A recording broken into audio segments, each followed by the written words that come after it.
Now, as we have been a bit on the topic of loss this morning with such a tragic situation happening to one of the ministers in the Ministry of Education, this morning we are talking about dealing with grief and loss. And to have that conversation with me this morning, I have Daverelle Cipriani, who is a Senior Victims and Witness Support Officer at the TTPS. Good morning and welcome. Good morning. Thank you for having me this morning.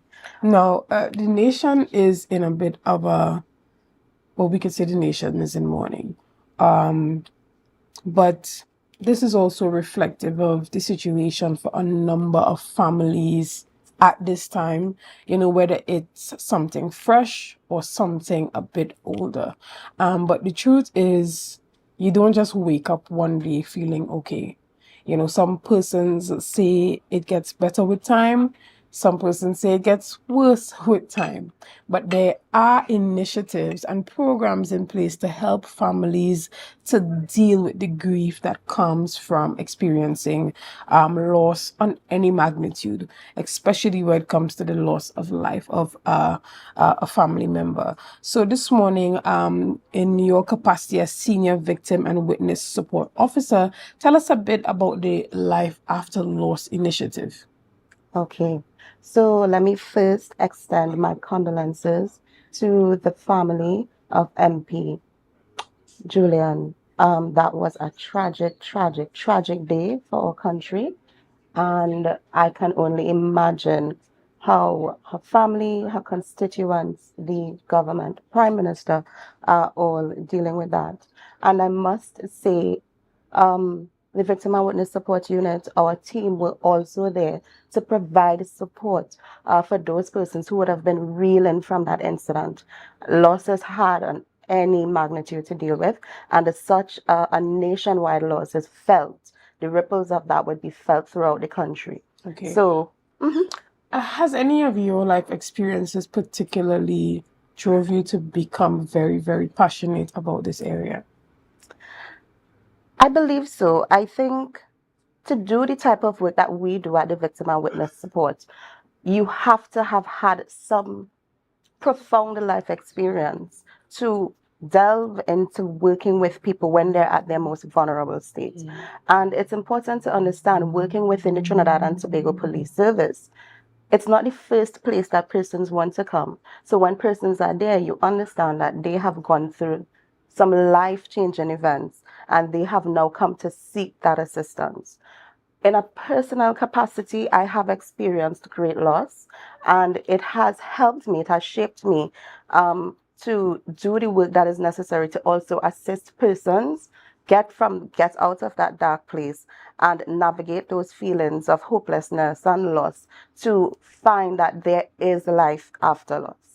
And for the officers who may not have had such great loss, what do you think it really takes to have the type of passion and empathy towards persons when they come seeking support and help when they've experienced maybe the loss of a loved one? Well, I think within the Trinidad and Tobago Police Service, we aim to serve with pride, as the motto says. So not all persons may have that empathetic nature, but it's important that we continue doing training and we continue assisting our colleagues who may not have that naturally to ensure that every person that is seen by the Trinidad and Tobago Police Service feels that they are heard, feels that they are safe, and know that we stand in solidarity with them as we try to assist them move along that path. Okay, and is it a situation where persons have to reach out to you, or when there is a tragic situation that's happening, let's just say, for instance, a family of four were murdered, these are things that we see happening in Trinidad and Tobago all the time. Is it that the TTPS would reach out to the surviving family members offering the support, or is the facility there for persons to take advantage of if they want that? Well, the facility is there for persons to take advantage of if they want that. And I think if I have to elaborate a bit more on the Victim and Witness Support Unit, the Victim and Witness Support Unit has been in existence since 2008. We started with a staff of 6 persons, and now we've grown since 2008 to about a staff of 38 persons. And from that time to now, we have seen upwards of 38,000 persons within Trinidad and Tobago.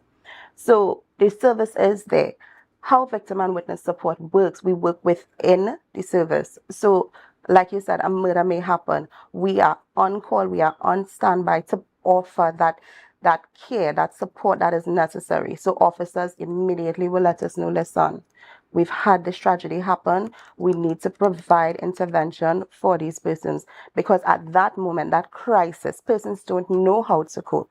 You don't know. Loss is tragic, and loss is often unexpected in these instances. So at that moment, the victim and witness support officers, we get that call, we step in immediately and provide that crisis intervention for the families in need. Excellent.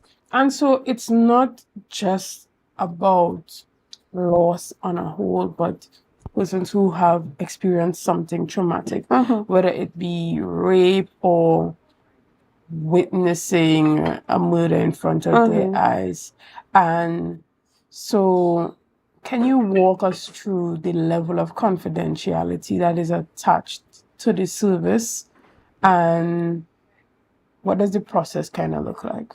Okay, so at the Victim and Witness Support Unit, we work with anybody who has been a victim of any crime. And we are talking something from an assault on the street to the greatest of crimes, murder.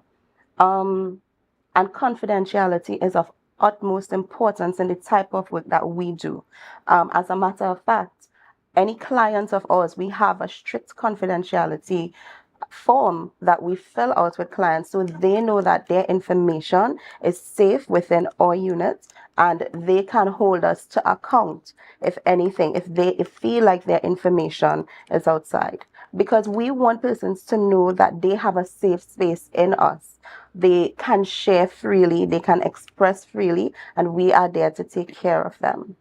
And you wanted to know how the process goes. Okay. Yeah. Does someone reach out to you, or from the instance where the TTPS reaches out to them? How does the process go? Okay, so in the instances of crime you were talking about, we have such a great working relationship with different units within the Trinidad and Tobago Police Service. It's quite, the mechanisms are quite good. So the gender-based violence unit, and I know you would have had interviews with that unit. When crimes of that nature, domestic violence, rape, child crimes come in, they immediately get on to us because, okay, this is what has happened, we need your intervention. We step in, we offer that support, we assist victims sometimes when they have to give statements, because that in itself is traumatic. It's something that they wouldn't understand and they may not be prepared for. So we are there on hand to help them. We also are there, if necessary, for the ID parade to give that emotional support. Talk to them through the process, because it may be difficult, and hold their hands until that part of it is done. And if any further therapeutic support is necessary, we are there to support that as well. Okay, excellent. Well, we're going to take a quick break here, and we're going to be back as we continue this important discussion this morning right here. See you soon, guys. Good morning, and welcome back to Good Morning Tobago right here on Tobago Updates. Now, this morning we have been speaking with Daverelle Cipriani, who is a Senior Victims and Witness Support Officer at the TTPS. And yesterday, in honor of, or I can't say honor, but in support of all the victims or the families of the victims who have experienced loss by murder in Tobago here over the past year. And we know that in Tobago this year we've seen increase in the murder rate like never before. And so to offer the support to those families. The TTPS did hold a Life After Loss initiative yesterday, and Ms. Cipriani, you're going to tell us a little bit about that. Yeah. So the Life After Loss initiative was conceptualized as we looked at the numbers coming in.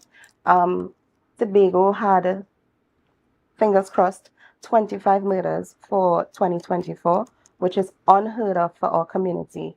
It spoke to 150% increase in murders in Tobago, and it's the highest in our country's history. And when we saw the figures, it was staggering, it was unprecedented. And at the Victim and Witness Support Unit, we're trying to figure out, how do we give support? How do we offer more care to our clients? Because what happens, everybody experiences this loss in silos. So we're going to have to work with this client individually, that client individually.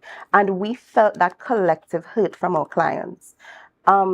Loss is difficult, and that's one of the things we're always going to see. Nobody's prepared for that, and especially loss in such a violent way.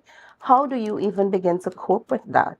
And that was a question that we constantly got from our clients, and we felt that we needed to create a community for these persons to understand that you're not experiencing this alone. There are other persons who know exactly how you feel, and there are other persons who can support and be a support system for you. And that is really where Life After Loss came into fruition. So yesterday was the actual initiative. And what we did, we had those families come to a space together, and we were able to have meaningful conversation, but also do it in a space that was therapeutic. And I must say thank you to Merci Beaucoup, because they really did an amazing job in hosting us yesterday, creating that ambience for those families who would have been having the most difficult year, because it's the Christmas season now, and we know that seasonal depression is a real thing that persons are experiencing. Could you imagine your first holiday without a significant person from your family? You're just looking at this chair and realizing this chair is empty. The traditions that you would have, the things that you would do, it's not happening anymore, because in a matter of seconds, a life was snuffed out. So we really wanted to just give those persons, give those families a hand, and let them know that the Victim and Witness Support Unit and the Trinidad and Tobago Police Service, we're doing everything that we can do to still offer that support to them. They are seen, they are heard, and the names of their loved ones still resonate with us, because we are doing everything within our power to also have justice for them, while also support them through this difficult life change. How can those persons get the type of resource support, especially when it comes to possibly finances? Does the TTPS lead them to those directions? Because from time to time you have persons experiencing the loss of a breadwinner. So how does that work? How does one maneuver that situation? And I do appreciate you asking that question. And that was something that we thought about too, because it's something that comes up, because a lot of the persons who would have lost their lives were the breadwinners from their family.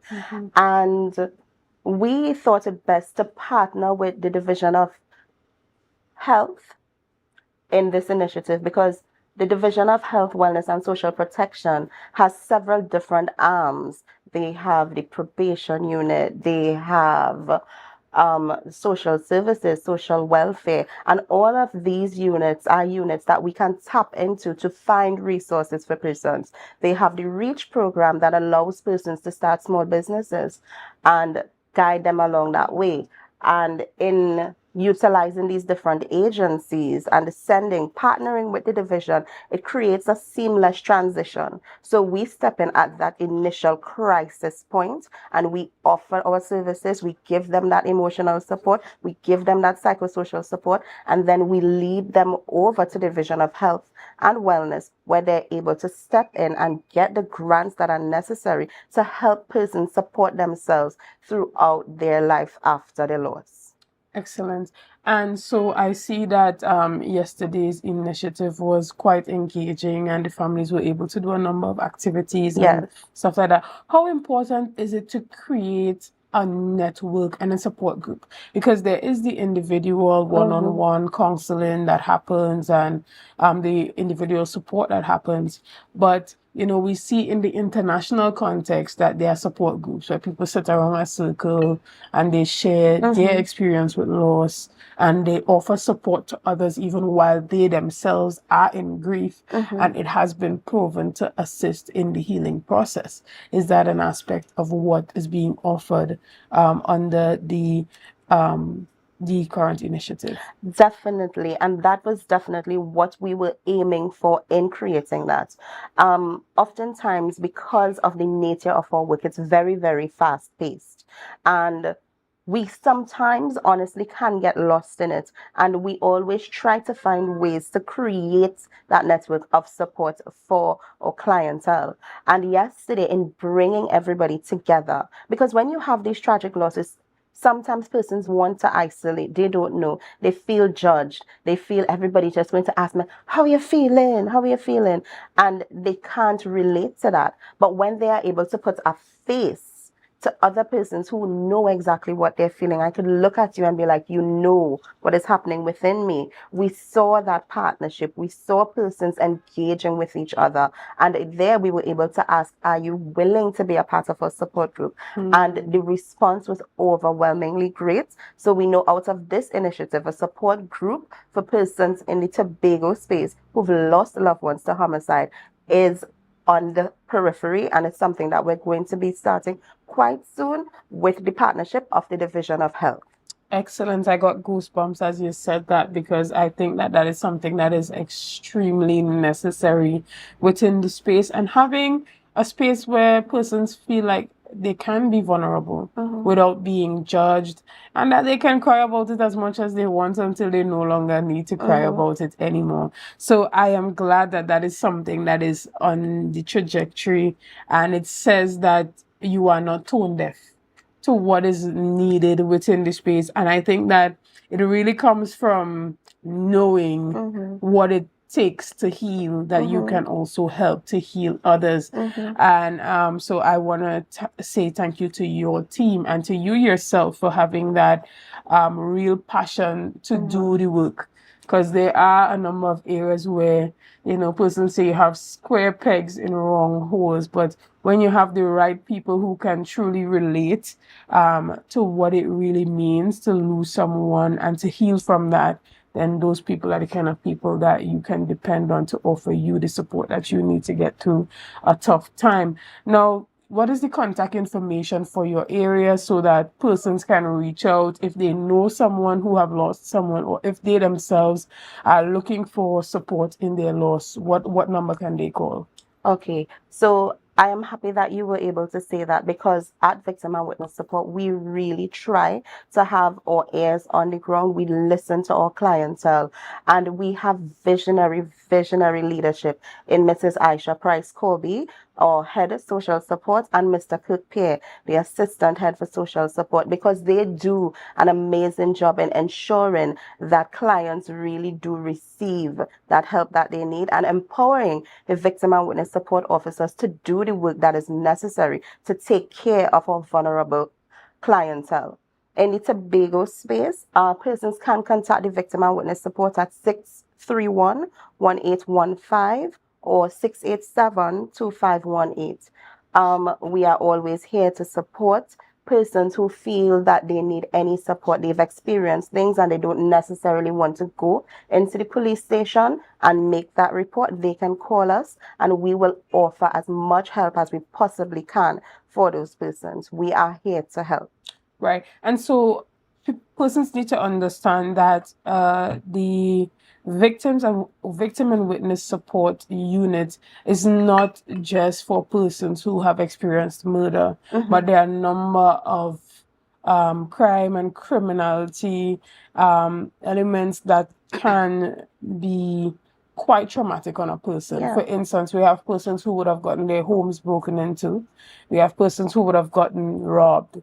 We've gotten their businesses robbed. And it's such a traumatic event because it's a lot of persons still wielding from feeling like, okay, there are situations where business persons, you might look at someone and feel like, okay, they have it all together. But that person was just able to make the last $500 that it takes to pay their overhead costs.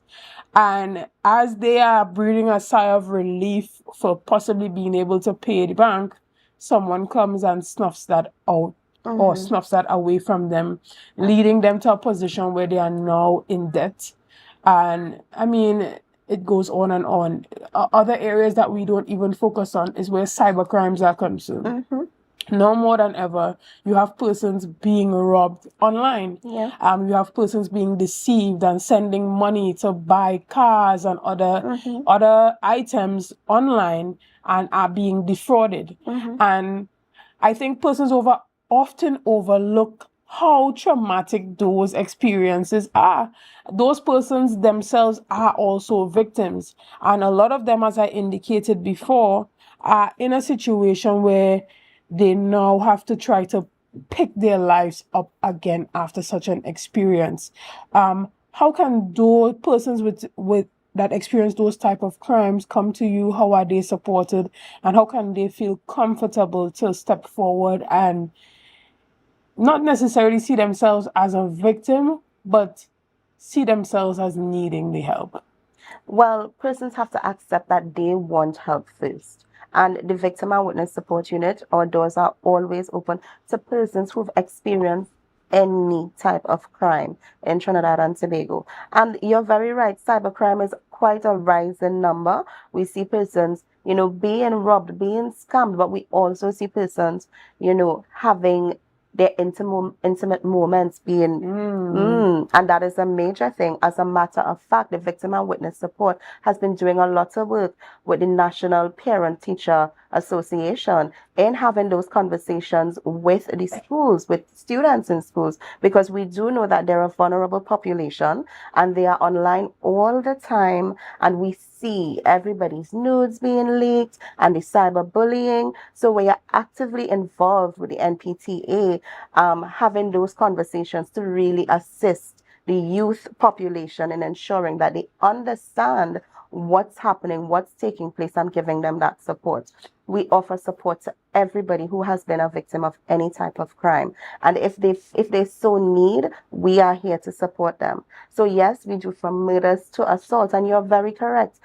Some persons are unique. We are all unique. I shouldn't say some persons. And what may be traumatic to you may not be traumatic to me, but we don't discount those feelings. As long as you feel that what you had left something with you and you're unable to cope with it, come to us. We are here to help you deal with those feelings. I'm glad that you raised that, because even recently we've seen, I won't say a rise, but we've seen some public school bullying happening. I don't even want to go to the extreme end where the young boy killed himself, but even here in Tobago, we had a situation where at one of the high schools, a young lady experienced having feces thrown on her in school. The bullying level is at an all-time high.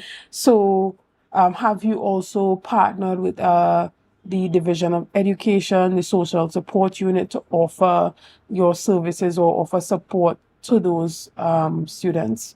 Of course. The Division of Education, they have their department that is built in, and we offer support as is necessary. If the situations become overwhelming and those students in those particular instances need to come to us, then they definitely are welcomed. And we have seen those students and a host of different students be clients of us at the Victim and Witness Support Unit. The community police officers, as well as officers of the Gender-Based Violence Unit, are also in the school population, really trying to assist in those areas, because we do recognize our children are at an all-time high in terms of feelings of emotional pain and trauma, and we are doing everything within our power to create mechanisms to help them cope with that as well. Right. And you said the first step is admitting that there is a problem, but for a child under 18, it might be a bit difficult to admit when there is a problem, but parents might be able to observe a shift in the behavior and the emotional disposition of their children. Mhm. Can parents themselves initiate the help from your department for their kids? Of course, parents come into us all the time because parents feel overwhelmed. We're in a society, everything's changing. We don't have the village being the community that it once was. And parents are having a difficult time coping with these new realities. So we do have parents coming into us requesting our assistance in whatever it is that is occurring with their children because they Okay. sometimes can't understand. And it's funny because children come to us and they're more willing to speak with us sometimes than the family. And that's where the family themselves become our entire clients. So it may just be, oh, my son giving da da da da da. And then we Right. see the son and we recognize, oh, this is what is happening. And then the entire family, mommy, brother, sister, they all Okay. become our clients and we help them through family therapy models to really work on the issues and help them go forward with better social functioning. Right. And even as we round up this morning's discussion, I'm so glad that you touched on that because there are so many parents who just become so fed up that one day they just put that child in the car and drive them to the police station and say, if you all don't deal with them, I will deal with them. And if I had to deal with them, I will get locked up. So I know of a lot of parents who are saying, like, I need to get the police to intervene in this situation. So I'm glad that you touched on that. So you are making it known that this department also handles situations of juvenile delinquency. Yes. Okay, Yes. and giving guidance to young persons as well. Because I know that a lot of parents are like, I need to get police to talk to this boy before he goes down the wrong road, or this young girl before she ends up, you know. Yeah. So how can a parent come in and get you to speak to their children in that capacity and then get initiated into the entire process? Well, if a parent so feels, and if they don't necessarily want to go, they don't want to make a formal report at the police station, and they give us a call telling us, okay, this is what is happening. I really need this assistance. I don't want it to get to that point. When we hear that, we step in at that point. This is what is needed. We work with the family. If we have to find external agencies to assist us in whatever is necessary, then we do that. But as long as there is a cry for help, we are the victim support are here to answer that cry. I'm so glad that you gave all of this information this morning. I think that it is so timely and it is important that persons know that there are resources out there that they can benefit from. And for the parents who really believe that their children need that support before things get out of hand, they can call you. So please give them the contact information one more time where they can reach out, whether they have experienced loss, they are victims of some type of crime, or they are trying to prevent crime from happening by means of helping to lead their children down the right path. So they can contact the Victim and Witness Support Unit, Tobago Division, at 631-1815 or 687-2518. Excellent, guys. And that you've heard it here. The resources are available, so take advantage of it. And I myself am most excited about early intervention. We don't always want to be reactive, but more proactive. So if there is a situation where you feel like, even if it was as a result of loss or a traumatic situation that, the kids or any person within the family might be looking like they're leading towards going down a very negative and dark path. Let's be real. Revenge is a real thing. And a part of grief after murder, a lot of persons want to seek revenge. And so someone has to talk them down from that ledge. And so I am glad to know that the Victim and Witness Support Unit is able to intervene before we can see a rise in crime and criminality here on the island of Tobago. Guys, unfortunately, we wrap up right here this morning, and we want to thank Daverelle Cipriani so much for coming in this morning and educating us on everything that the TTPS have been doing to support families during this holiday season, and on a whole, they have initiated a number of new programs here in Tobago to offer community support as well as individual support, offering a number of resources and connections, networks, access to the Division of Health, Wellness and Social Protection, leading some of their families pointing them in the right direction to get the support that they need. So again, we want to say a special thank you to you and your team for all the work that you have been doing. We want to encourage you to keep going. Keep heart, don't give up. We know that work like this is heavy. So we hope that you are doing all that you need to do to keep yourself sane, and we hope that you have a great Christmas and you enjoy with you and your family. Guys, we want to thank you so much for being a part of this morning's discussion. We want to thank you for your likes, your shares, and your comments, and everything that you have been doing to make Tobago Updates the #1 broadcaster here on the island of Tobago. Guys, I am Shenell Felix, and again, have a great day.